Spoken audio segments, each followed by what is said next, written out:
Hello po, ako po si Joaquin Reyes, 23 taong gulang mula sa November 2020 batch. Mula po nung bata, nagsimula po ako sa larangan ng showbiz.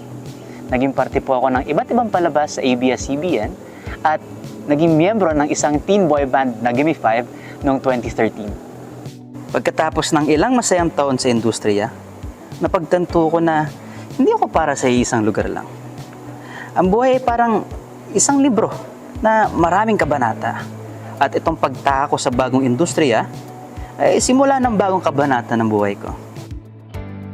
Para sa akin, ang mundo ng pagpapalipad ay isang malaking adventure na puno ng pagsubok. Madalas masaya, minsan mahirap, pero binubuo nito ang aking pagkatao.